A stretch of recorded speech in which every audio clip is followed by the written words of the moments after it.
नमस्कार मंडळी, मी गणेश फुलंब्रीकर. आपण पाहताय ज्ञानराधा क्रिएशन यूट्यूब चॅनल. आपल्या मनोरंजनाकरता आम्ही वेगवेगळ्या कथा आणि भविष्यवेध हे सुरू केलेले आहेत, प्रकार सुरू केलेले आहेत. त्यात आज आपण कथासरितामध्ये जाणार आहोत. आजची कथा हे असं कसं. कथेची सुरुवात करण्यापूर्वी मी थोडीशी माहिती देऊ इच्छितो तुम्हाला. आज निदान आत्तापर्यंतही माझ्या माहितीनुसार भारतात कुठल्याही सरकारी नोकरीत जर तुम्हाला जायचं असेल तर रेग्युलर क्वालिफिकेशन्स हे ते सोडल्यानंतर 2 गोष्टी तुमच्याकडे असाव्या लागतात. एक म्हणजे तुमच्यावर कुठलाही गुन्हा असलेला चालत नाही, आणि दुसरं तसं सर्टिफिकेशन तुमच्या राहत्या एरियातनं, तुमच्या ज्या चौकीला तुमचा राहता एरिया अटॅच आहे त्या चौकीनं द्यावं लागतं. तर खरं पाहता ही गोष्ट जर बघितली किंवा सरकारी नोकर गुन्हेगार असू नये 100% बरोबर आहे, आणि असं असायलाही पाहिजे. पण त्यातनं काही एखादी विपरीत गोष्ट घडू शकते. ही घटना माझ्यासमोर घडली. अर्थात आता घटनेची अर्धी बाजू आत्तापर्यंत घडलेली आहे, अर्धी बाजू मी माझ्या मनाने तयार केलेली आहे, पण ती पॉझिटिव्ह केलेली आहे. म्हणजे कितपत पॉझिटिव्ह तुम्हाला पटेल माहीत नाही, पण मला निगेटिव्ह करायची नव्हती म्हणून मी ती पॉझिटिव्ह केली.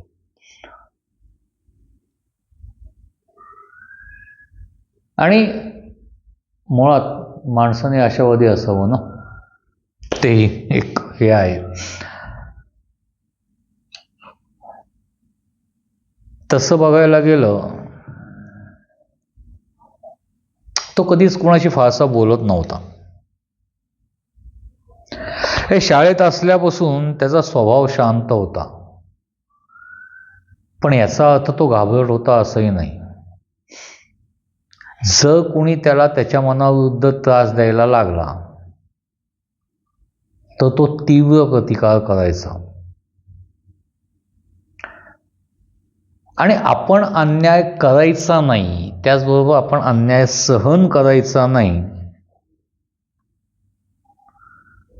हे त्याचं ब्रीदवाक्य होतं. किंबहुना आपल्या कायद्याचं जे वाक्य होतं ना ते वाक्य, की अन्याय करणाऱ्यापेक्षा अन्याय सहन करणारा जास्त मोठा गुन्हेगार असतो. कदाचित हाच दृष्टांत झालेला असल्यामुळं त्याच्या आईवडिलांनी त्याचं नाव महेश ठेवलं होतं. सहन होईल तोपर्यंत शांत राहायचं, नंतर एकदा तिसरा डोळा उघडला की समोरचं सगळं भस्मसात करायचं.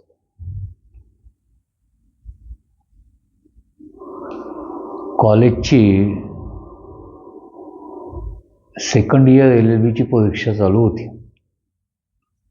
हे 4th टर्म. परीक्षेला सुपरवायझर्स असतातच, प्लस विद्यापीठाकडून एखादा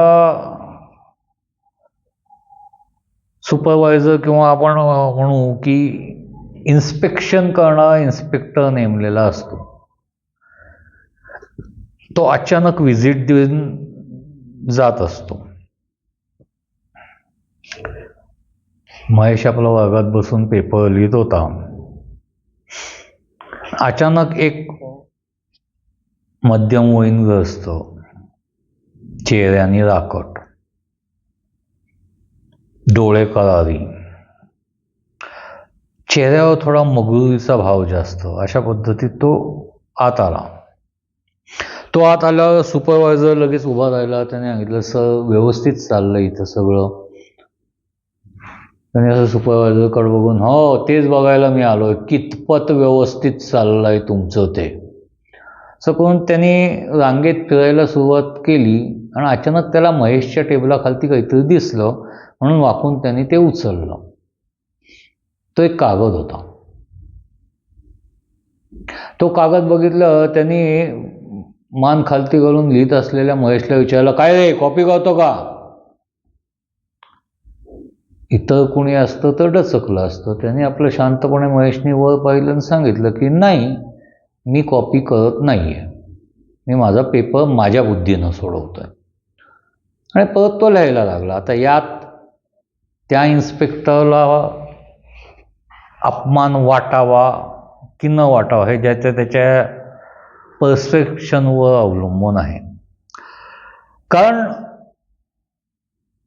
महेश त्यावेळेला पेपर लिहित होता आणि खरं तर त्या इन्स्पेक्टरला जोच तोपर्यंत हे प्रूव्ह करता येत नाही की ती कॉपी महेशची आहे, तोच तोपर्यंत महेशला त्यांनी असं अर्धवांना विचारण्याची आवश्यकता नव्हती. त्यांनी पहिले सुपरवायझरकडे चौकशी करायची होती.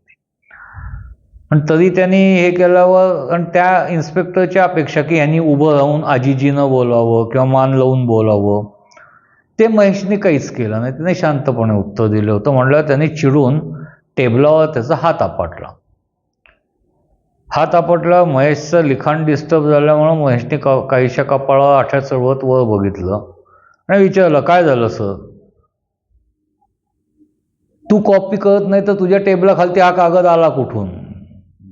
महेश म्हणला, मला नाही माहिती, मी कॉलेजमध्ये आल्यावर पेपरला बसताना टेबलवर बसतो, टेबल खालती काय हे बघून बसत नाही.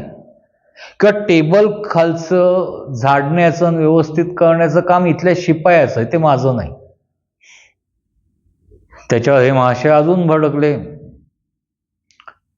तेवढ्यात तो सुपरवायझर पुढे झाला. सुपरवायझर म्हटला, सर प्लीज चिठ्ठी एकदा चेक तर करा ना, तुम्ही असेल कॉपी असेल तर आपण त्याच्यावर कारवाई करू शकतो, पण माझ्या वर्गात असं काहीच घडत नाही. मी आज 5 दिवस झाले परीक्षेला याच वर्गावर सुपरवायझर म्हणून आहे. आजचा 6वा आणि शेवटचा पेपर आहे. त्याच्यावर तो इन्स्पेक्टर अजून भडकला. तो त्याला, तू शिकवणार मला? कोण आहे तू आणि कोण आहे मी? तू मला काय शिकवतो? आणि असं बोलताना त्यांनी महेशच्या हातातनं पेपर ओढून घेतला. महेशने शांतपणे सांगितलं, सर मी ज्या कॉलेजात शिकतो त्या कॉलेजातले माझ्या वर्गातले इथं कमीत कमी 8 ते 10 विद्यार्थी आहेत. माझ्या आडनावाला सावेचे. तुम्ही प्रत्येक विद्यार्थ्याला विचारू शकता, मी अबव डिस्टिंक्शननी पास होणारा विद्यार्थी आहे, मला कॉपी करण्याची गरज नाही. तरीही तुम्ही प्रकरण का ताणताय मला कळत नाही. बघ, कॉपी मी जर आणली असती तर मी माझ्या टेबलाखालती टाकण्या इतका मी मूर्ख नाही आहे. मी जर सेकंड इयर LLBला परीक्षेला बसतोय, क्रिमिनॉलॉजी हा माझा मेन सब्जेक्ट आहे, तर या सगळ्या परिस्थितीमध्ये मी असा गाढवपणा तर करणार नाही ना. तुम्ही जे करताय त्यामुळं माझा परीक्षेचा अमूल्य वेळ वाया जातोय. प्लीज तुम्ही मला माझा पेपर परत द्या. तर एवढी विनंती करण्यावरही जर तो इन्स्पेक्टर समाधानी होत नसेल तर महेश तरी काय करणार ना. त्या परिस्थितीमध्ये महेशनी त्यांना रिक्वेस्ट करून बघितली आणि त्यांच्या उत्तराची वाट बघत बसला. त्याच्यावर तो म्हणला, ए शहाणपणा नाही शिकवायचा, हा पेपर तर मी तुझा जप्त करणारच आहे, तू परीक्षेला बसतो कसा हे मी बघतो. तर या वाक्यावर त्याचं डोकं, महेशचं डोकं थोडंसं सटकलं. त्याने पेपर हातातनं हिसकावून घ्यायचा प्रयत्न केला. त्याच्यावर त्या इन्स्पेक्टरने त्याच्या कानाखाली वाजवली. म्हटलं महेश अजून चिडला आणि त्याने शांतपणे एकच धडकी मारली.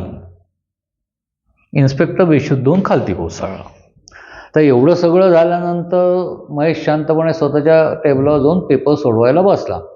मीनवाईलमध्ये सुपरवायझरने पळत जाऊन प्रिन्सिपलला सांगितलं. प्रिन्सिपल तिथं आला. प्रिन्सिपलने बघितलं इन्स्पेक्टर साहेब बेशुद्ध पडलेत. मग कोणामुळे पडलेत कळल्यानंतर तो अजूनच वैतागला की या विद्यार्थ्यांनी असं का त्यांनी मी तुला रस्टिकेट करून अमुक करून तमुक. त्यांनी महेशने शांतपणे प्रोफेसरला सांगितलं, प्रिन्सिपलना सांगितलं, सर जे काय तुम्हाला करायचं आहे ना ते सगळं तुम्ही पेपर संपल्यानंतर करू शकता. आता फक्त 20 मिनिटं राहिलेत, माझं शेवटचं उत्तर चालू आहे. मला उत्तर शांतपणे लिहू द्या, मला त्रास देऊ नका.